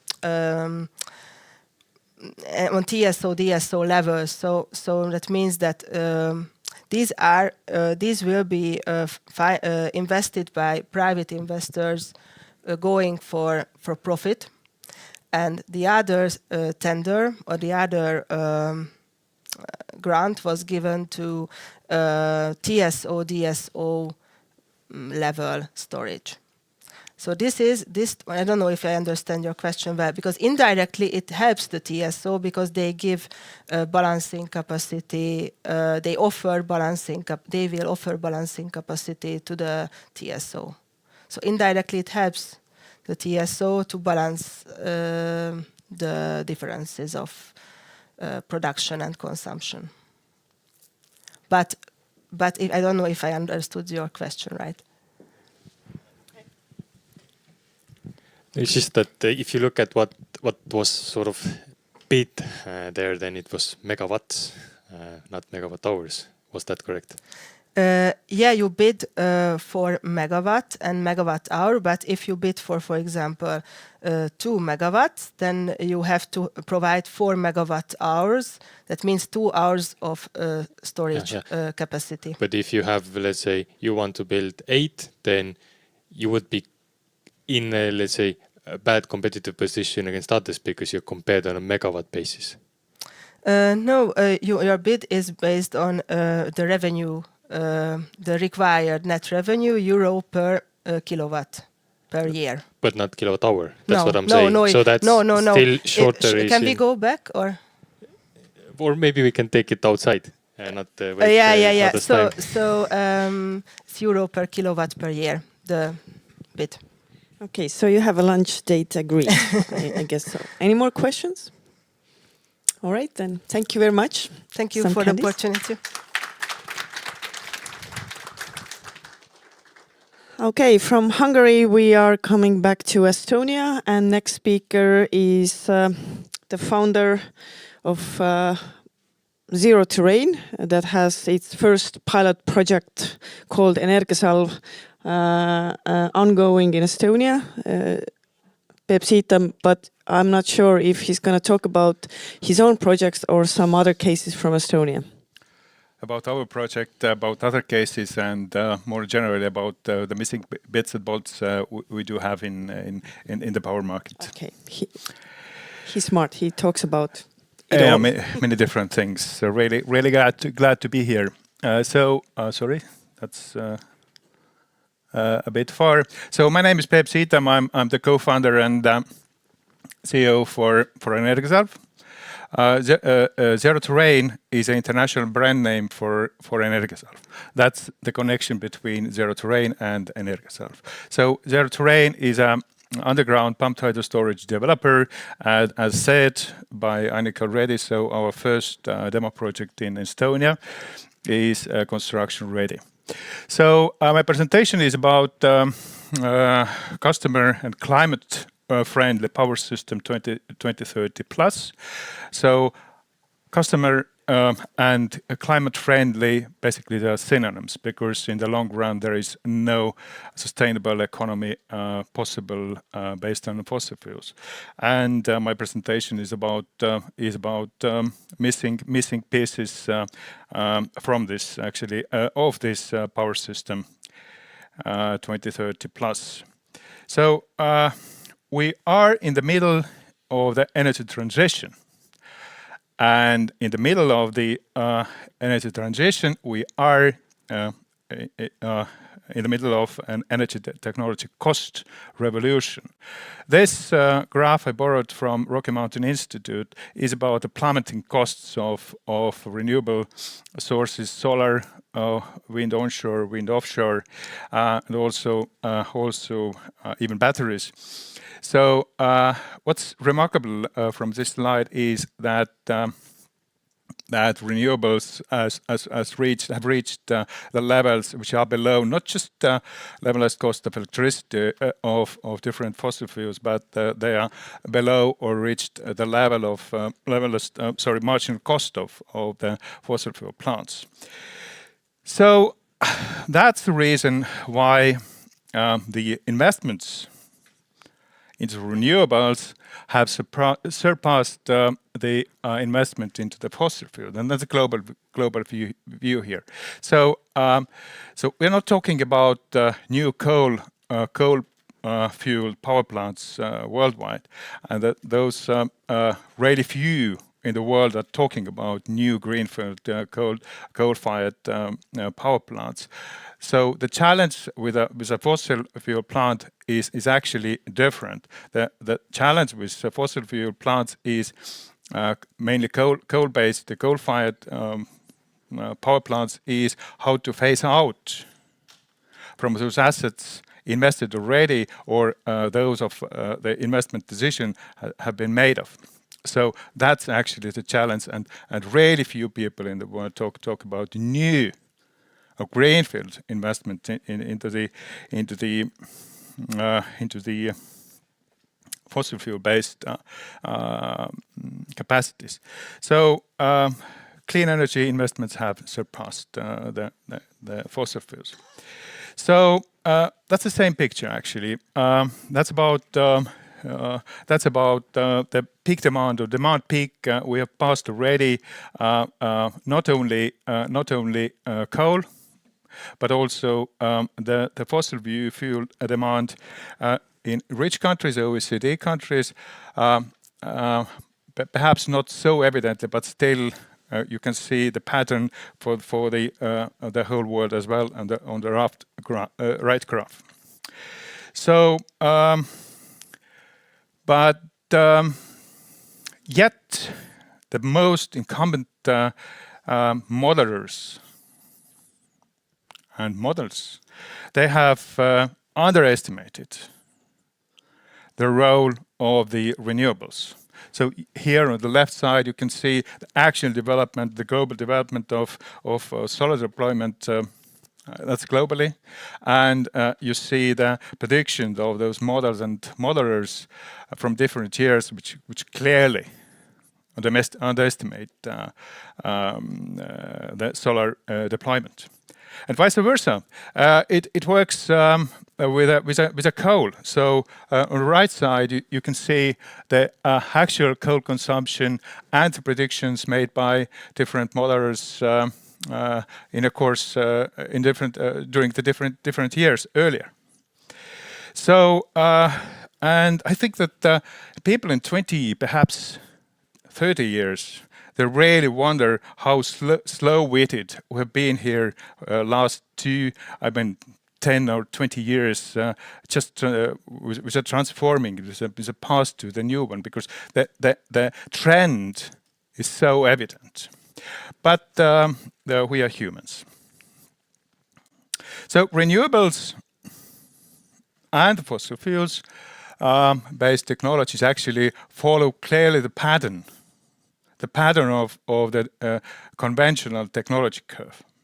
And the matter is just when you put the peak or the turning point.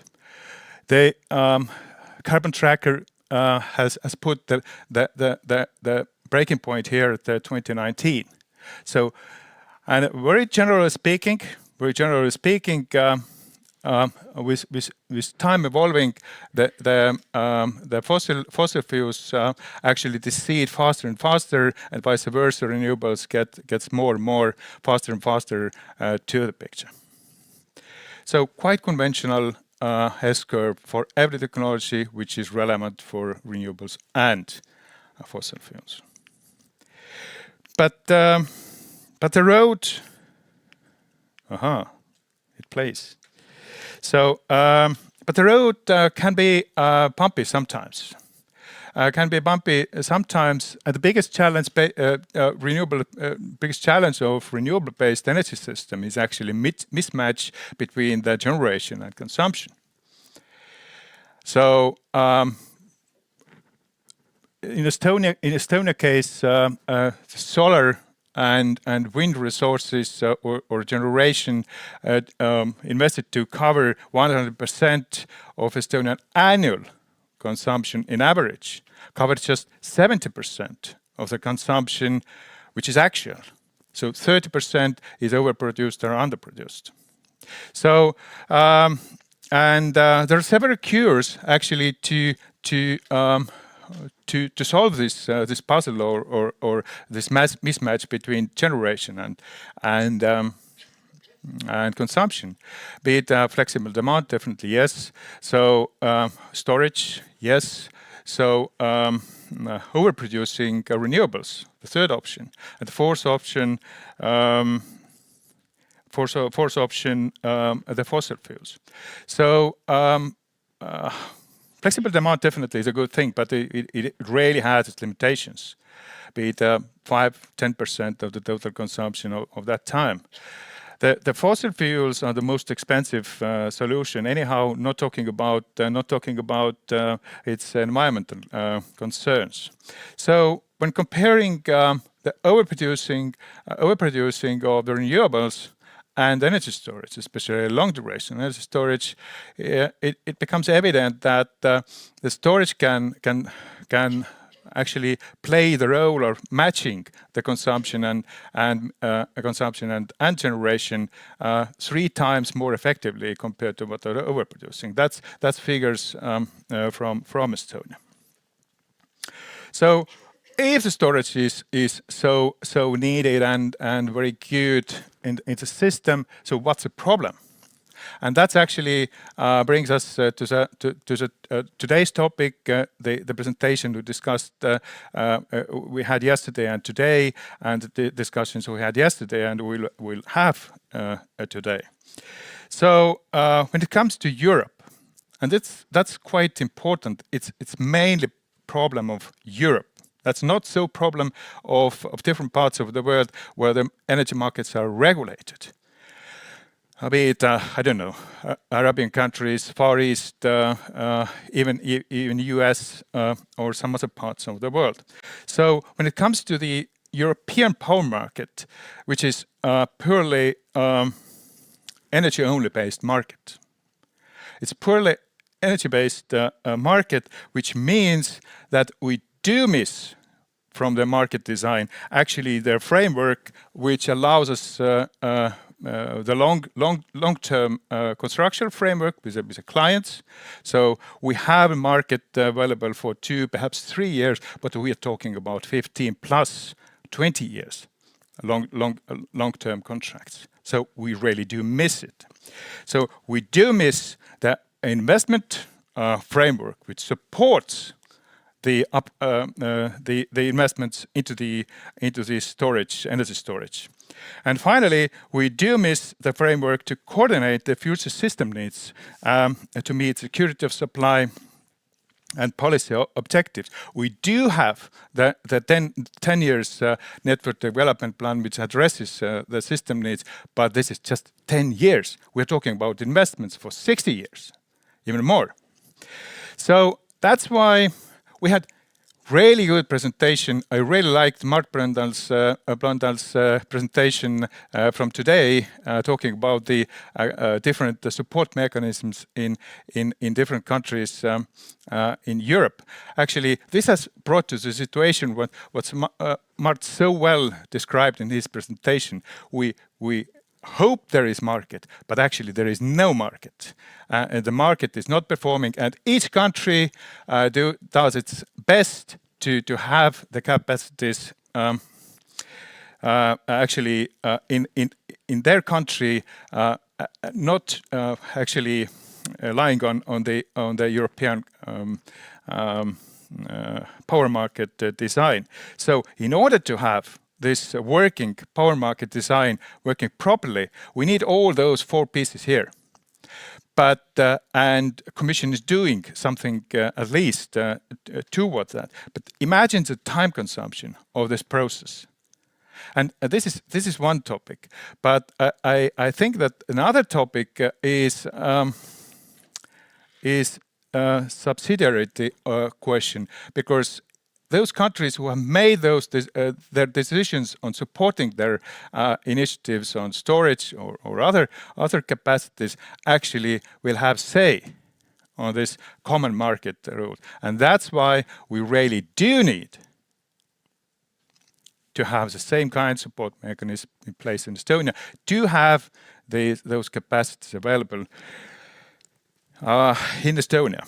So that's actually a task for today, today's discussion, and we have some problems. Let's solve the problems. So thank you for your attention. Thank you, Peep. Anyone has questions to him? Comments? You wanna not agree with him? Everything is allowed? I have, by the way, a question. To whom? To yourself? No, I have a question to Mart. Okay, so ask a question. I have a question actually to I'll Mart. take him the microphone. Either way back from where we are heading at, and either way back to the common power market in Europe. You mean, is there a way back from... the situation where we are actually? Well, I think the train for that has long gone. I think the way back was 10 years ago. So I think my own personal thought is we need to now deal with the situation as it is. We need to take steps forward and try to defend our interests as much as we can, because if we don't, then well, the background is the European Union is designed as a cartel. It works well if there is profit to be shared. Currently, that profit is not in Estonia, so it doesn't work for us. So we need to either we participate in it or we get left behind, and those are the options. Thank you. You satisfied with the answer, or you want to ask not further? At all, not at all. I really desire this power market design working perfectly, or the power market working perfectly, but I'm afraid that my eyes can't see this. But I must agree with what Mart said, that there is a huge challenge, absolutely huge challenge to make the market working properly. More optimism, but next time we'll organize a panel discussion between the two of you, because I kind of realized there's more into it than we got out from you now. Okay. Okay, thank you very much. Thank you. And also have a candy. Oh, thank you.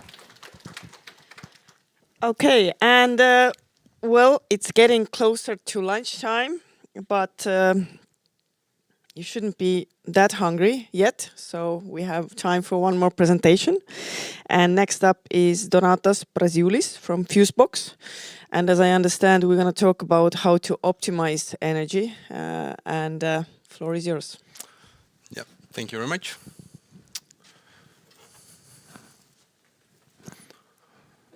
All right. So, hello everyone. My name is Donatas Braziulis, and I am from Fusebox Energy as an EMS product owner.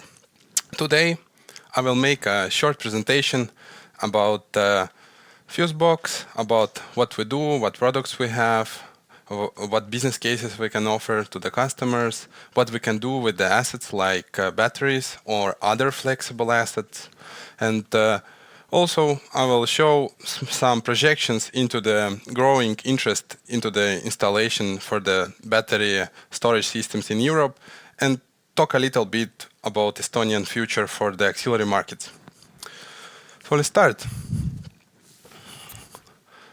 So a little bit about the Fusebox. Well, we are a software company that offers a VPP. It's a virtual power plant with the EMS capabilities, so we also can manage your energy. And this brings the energy companies to the better ways of managing their energy, let's say. And here are just some market participants, and during our practice with Fusebox, we've been working with them. They are participating in virtual power plant, and they earn revenue from it. So some of you might know that for the system to be viable, it needs to be in balance. So the production and consumption needs to be balanced somehow. And this is a responsibility of the TSO, transmitting system operator. And who is helping them? Well, aggregators like us, Fusebox, for example. And how they do it? Well, they offer the assets to the market and try to balance it. And you ask why they would like to do it, why it's needed, when one of the things that if this is not done, that there will be a power shortages and blackouts. And another is maybe for some people even more important is revenue from this auxiliary markets that the asset owner can get. And to understand this auxiliary market is the easiest way to compare it to the Nord Pool spot price markets, which is day ahead market, which means that we know prices 1 day ahead, and according to the merit order, then they are made on the table and the prices are dictated. And the same way in the, let's say, MFRR market, like there's made merit order inside the 1 hour, and the last bidder dictates the bid price.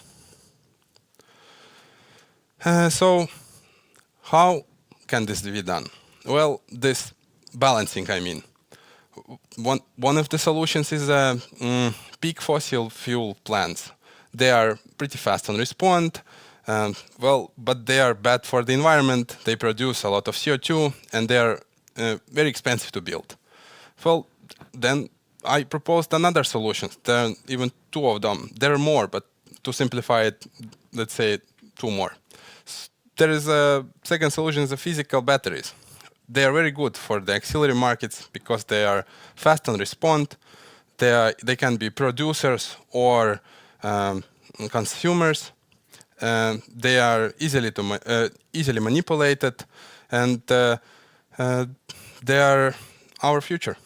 And then third is also very interesting solution, which means that using smart software like Fusebox, you transform your already pre-installed electrical equipment, or let's call them assets, which can be flexed or manipulated, meaning that their consumption can be moved or increased, for example, to participate in auxiliary markets. And meaning with those, you can participate in a virtual power plant. They can be like boilers, for example, some heat pumps, etc. And let's then talk a little bit more in details about the virtual power plant. Well, what is it? Well, let's say as an example is a smart software like Fusebox, which gathers together assets like batteries, generators, commercial buildings, and maybe just regular buildings that have flexible assets in them. It makes it simple to report, bill, earn extra income, to set up the regulation conditions once, and then further, without any human interaction, it will work and participate with your assets in the virtual power plant. The second thing I wanted to talk about today is EMS, which we are also capable, and here is brought up on some example from our portfolio. One asset owner has PVs, batteries, self-consumption, and all of this is over dimensioned, let's say, meaning that it cannot push all the energy that can be produced in peak hours through his connection point. And well, what Fusebox does, it manages its energy consumption and production in the most efficient way, reducing its energy bills, letting them participate in auxiliary markets with the whole system they have, reducing their consumption, holding the next to zero to grid possibilities, offers congestion, peak shaving, arbitrage, and all of that is managed through the Fusebox system by monitoring the connection point and the assets with the power meters. So now a little bit about the business cases. Today, to simplify, I just brought up 2 business cases, which are VPP and EMS. And here you again can see this simplified schematics on how the VPP is operating. You have energy storages, you have consumers, you have renewables, which are communicating through the smart software like Fusebox with the TSOs offering the assets to the markets according to the demand. And now more details about the business cases. Let's start with the EMS, Energy Management System, or Energy Arbitrage in this case.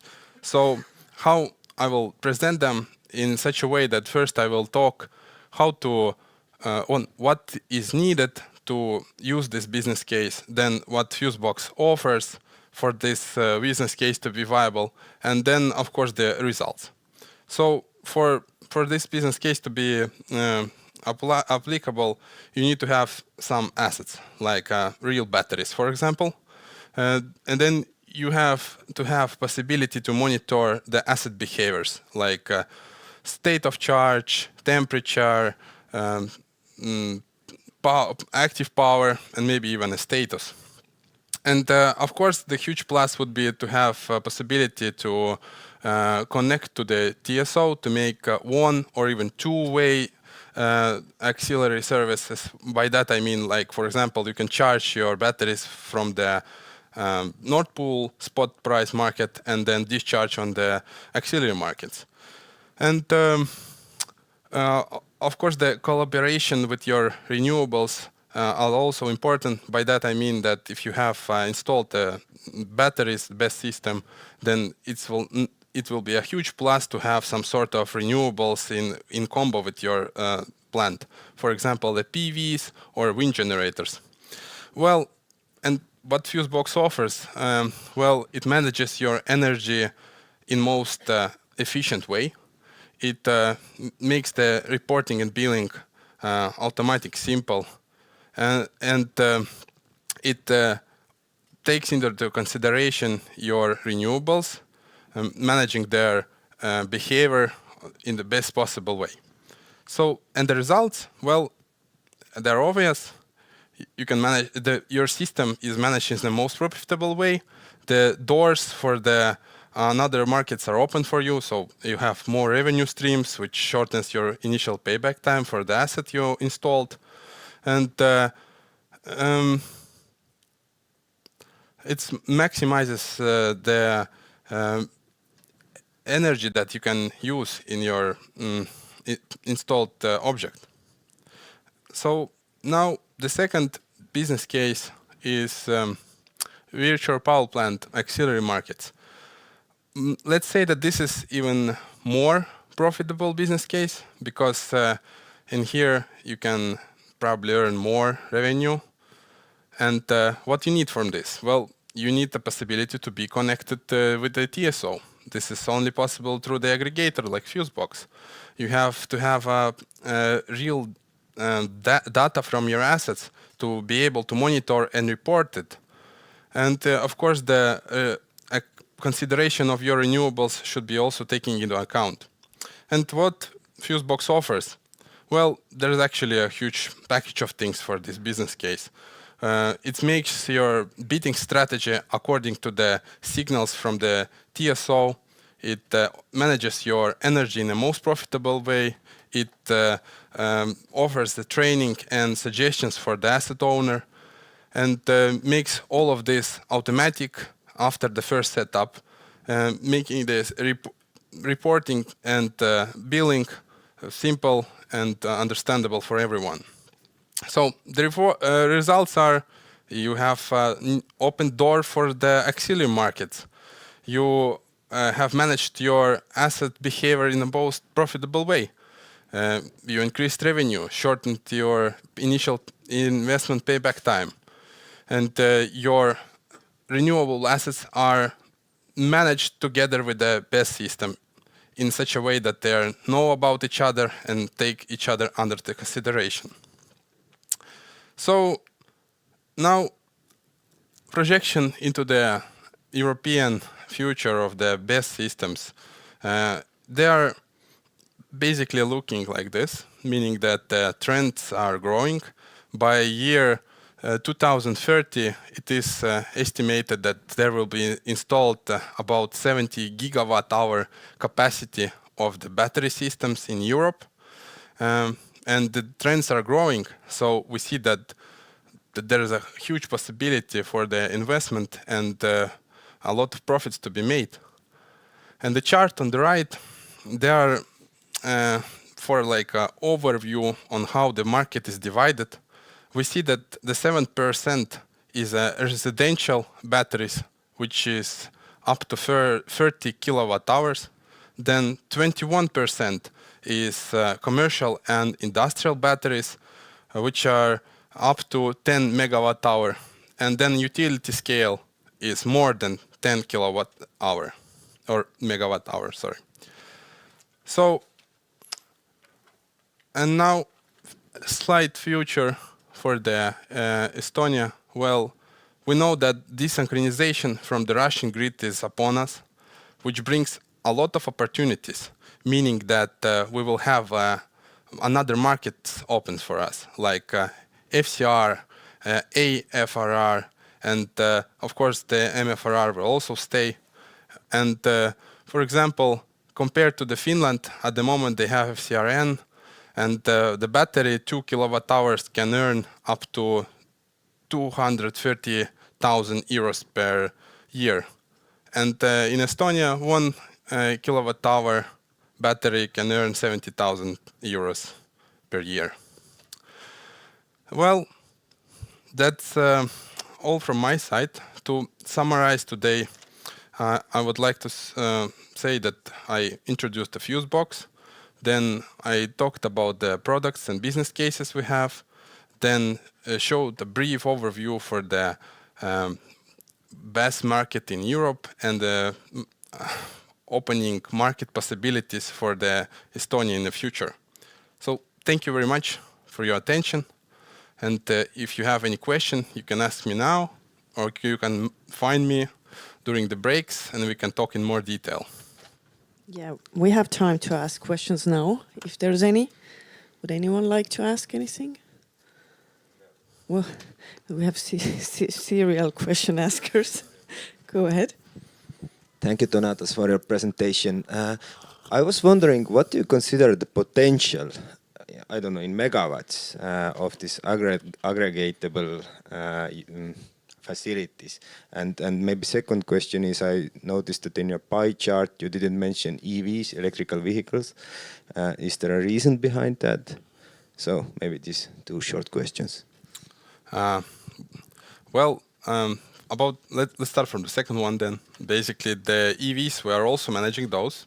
I didn't brought them separately, because they just wasn't part of this presentation. They can be brought separately, of course. And at the moment, in Estonia, or actually in general, there are not too many practical cases of the EV chargers that are charging and discharging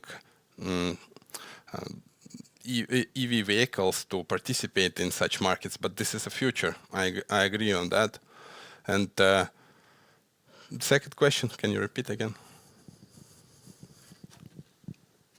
What would you consider as a potential in megawatts? In let's take Estonia. What would be the potential of these aggregatable assets? You mean potential by yeah, I don't know. You add up all the boilers or the pumps, everything that is possible to, let's say, manage in a way that you do.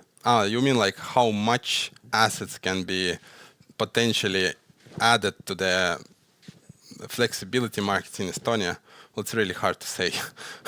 Right now, I think we just managed to touch a tip of the iceberg of the auxiliary markets in Estonia and the assets that are capable to be flexed in this market and offer their energy to the grid, meaning that there's still a lot of possibilities in Estonia to add assets to the flexibility market, to the VPP, make them asset owners earn some extra revenue from those markets and make our future greener and better for everyone. Thank you. Is Fusebox founded in Estonia or Lithuania, or where are you? It is founded in Estonia. Estonia, okay. Well, that was new to me. Thank you very much. It was very interesting. Please enjoy some sweets. Thank you very much.